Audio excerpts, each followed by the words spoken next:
Hello बच्चों। यहां लिखा गया है a constant external torque tau acts for a very brief period delta t on a rotating system having moment of inertia I then clear.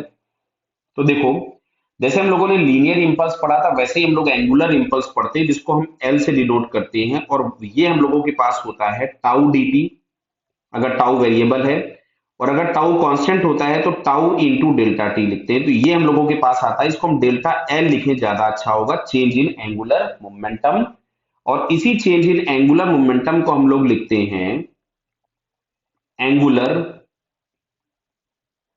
Impulse. Clear बेटा। तो पहला option लिखा है angular momentum of the system will change by this one tau delta t. देखो लिख ही दिया मैंने, delta L is equal to tau delta T, तो पहला ऑप्शन तो करेक्ट हो गया। The angular velocity of the system, angular velocity of the system will change by, तो भाई देखो डेल्टा एल को हम लोग लिख सकते थे I into delta omega is equal to tau delta T. तो delta omega is equal to हो जाएगा tau delta T by I, बराबर है। तो ये वाली बात भी सही हो गई, सेकेंड वाला ऑप्शन भी करेक्ट हो गया। लेकिन टाउ और आई दोनों सेम एक्सिस के अबाउट लेना है ना, तो यहाँ दिया नहीं तो हम लोग तो सेम एक्सिस ले ही रहे हैं। थर्ड में लिखा है if the system has initially rest, system was initially rest, it will acquire a rotational kinetic energy this one. अब इस डेल्टा ओमेगा को हम लोग लिखेंगे omega final minus omega initial is equal to tau delta T by I. अगर initial zero था तो final angular velocity हम लोगों के पास हो जाएगी टाउ डेल्टा टी बाई आई। तो काइनेटिक एनर्जी जो हम लोगों को मिलने वाली है that is 1/2 I omega square. तो 1/2 आई ओमेगा का स्क्वायर करेंगे तो मिलेगा tau square delta t square upon I square. तो इस आई से आई कैंसिल हो गया, तो यहां से हमारे पास आ रहा है tau square delta t square upon 2 times I. देखो यही दिया है क्या, tau delta t whole square upon 2 I. Clear. तो फोर्थ ऑप्शन भी हम लोगों के पास करेक्ट हो गया। The kinetic energy of the system is changed by, नहीं नहीं नहीं नहीं नहीं, थर्ड ऑप्शन में क्या लिखा, अच्छा इनिशियली रेस्ट। हाँ रेस्ट पे होना जरूरी है, क्यों, ये वाला हटाइए ऑप्शन फ्रेंड।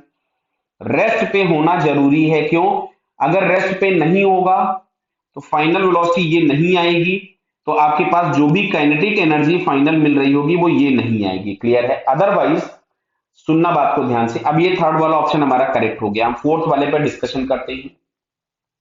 तो फोर्थ वाले में हम लोगों के पास देखना, जैसे इन्होंने लिखा हुआ है सिस्टम इज चेंज्ड बाई, तो काइनेटिक एनर्जी में जो चेंज होगा डेल्टा के ई जो लिखेंगे वो हम लोगों के पास मिलेगा 1/2 आई। यहां आएगा ओमेगा फाइनल का स्क्वायर माइनस ओमेगा इनिशियल का स्क्वायर। क्लियर है।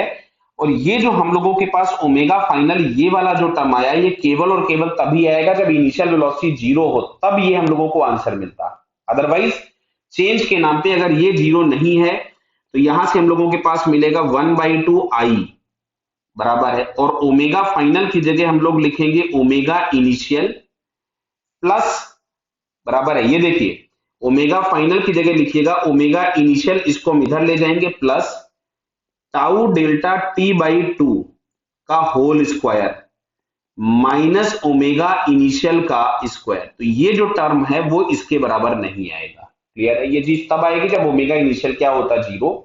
तो फिर अगर हम लोग यहां से चेक करेंगे तो हम लोगों को करेक्ट ऑप्शन के नाम पे मिलेगा first second and third, fourth वाला करेक्ट नहीं है, ध्यान दीजिएगा। क्लियर है बेटा। Okay, all the best.